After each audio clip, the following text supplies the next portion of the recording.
देश की शान कहे जाने वाले भिलाई स्टील प्लांट के निजीकरण किए जाने का आरोप लगाते हुए आज भिलाई जिला कांग्रेस के कार्यकर्ताओं ने वहां के अध्यक्ष मुकेश चंद्राकर की अध्यक्षता में नेतृत्व में एक बड़ी रैली भिलाई से रायपुर तक के लिए निकाली, जिसमें भिलाई के महापौर नीरज पाल,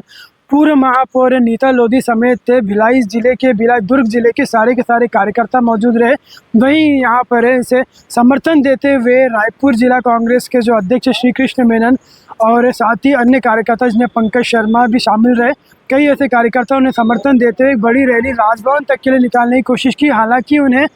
बीच में ही पुलिस के द्वारा रोक लिया गया और एक बड़ा शक्ति प्रदर्शन करते हुए कांग्रेस के कार्यकर्ताओं ने केंद्र सरकार, मोदी सरकार के खिलाफ आरोप लगाए और नारे लगाए और साथ ही ये भी कहा कि भिलाई के अस्तित्व को ख़त्म किया जा रहा है, जो कि भिलाई एक शिक्षाधानी के तौर पर जानी जाती थी। भिलाई की जो चिकित्सा थी, जो देश में सर्वश्रेष्ठ मानी जाती थी, जो कि टॉप 10 में अस्पतालों में भिलाई के अस्पतालों का नाम आता था, जो कि अब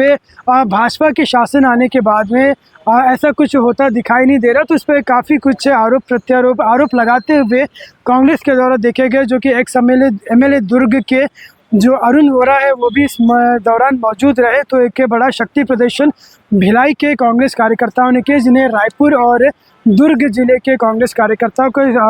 का समर्थन मिला और ये राजभवन तक हालांकि जा नहीं पाए और इन्हें पूर्व महापौर समेत वर्तमान महापौर और जिलाध्यक्षों को भी पुलिस के द्वारा गिरफ्तार कर लिया गया और हालांकि थोड़ी देर के बाद इन्हें छोड़ भी दिया गया और एक ज्ञापन भी दिया गया और जो भिलाई की जो अस्तित्व है, जो अस्मिता है, उसे बचाए रखने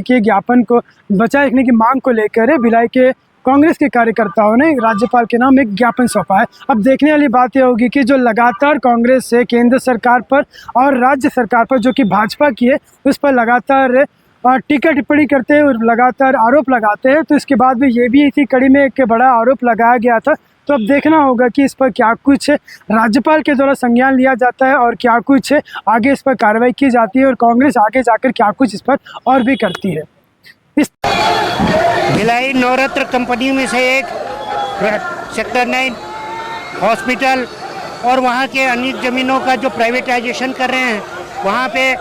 रिटायर कर्मचारियों और वर्तमान कर्मचारियों को जिस तरीके से खाली कराने के लिए नोटिस दिया जा रहा है, 17,000 परिवारों को नोटिस दिया जा चुका है। वहाँ पर परमानेंट भर्ती नहीं हो रही है। छत्तीसगढ़ निवासियों को प्राथमिकता दें नौकरी में। ये सब हम 17 बिंदुओं पे अपनी मांग रखने के लिए शांतिपूर्ण ढंग से 70 किलोमीटर का पदयात्रा कर हम यहाँ रायपुर पहुँचे हैं।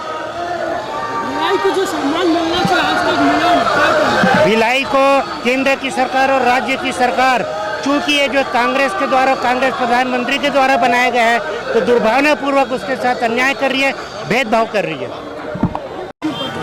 जैसा आप देख रहे हैं, लगातार केंद्र की योजनाएं जो प्राइवेटाइजेशन, निजीकरण की तरफ जो बढ़ रहा है, भिलाई जो एक देश के पूरे मिनी भारत जिसको बोलते हैं, जहां कश्मीर से कन्याकुमारी, अटल से लेके कटल तक के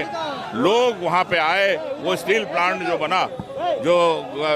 केंद्र सरकार और राज्य सरकार के सहयोग से जो ये भिलाई स्टील प्लांट बना, आज उसको निजी हाथों में देने की जो प्रक्रिया चल रही है, उसको उजाड़ने की प्रक्रिया चल रही है, जो कि बहुत गलत है। वो शहर को उजाड़ने की प्रक्रिया चल रही है। आज इन 60-70 सालों में वहाँ के लोगों ने उस शहर को बनाया, बसाया। आज वो शहर उजड़ने की दिशा में, निजी हाथों में जाने की तैयारी में है। उसको रोकने के लिए हम लगातार ये प्रयास कर रहे हैं कि हमारी आवाज़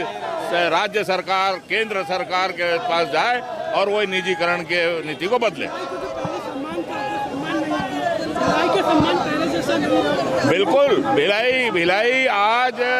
जो स्थिति भिलाई की हो गई है, आज से 15 सालों में, जो 15 सालों के अंदर भिलाई जो जिस रास्ते पे चल पड़ा है 12-15 सालों में, वो शहर को उजाड़ने की दिशा में है। और इसका हम लोग पूरे शहरवासी, विशेषकर कांग्रेस कमेटी और महापौर होने के नाते पूरे पार्षद हम लोग भिलाई के जितने भी रहवासी, हम पूरा पुरजोर इसका विरोध हमेशा करेंगे।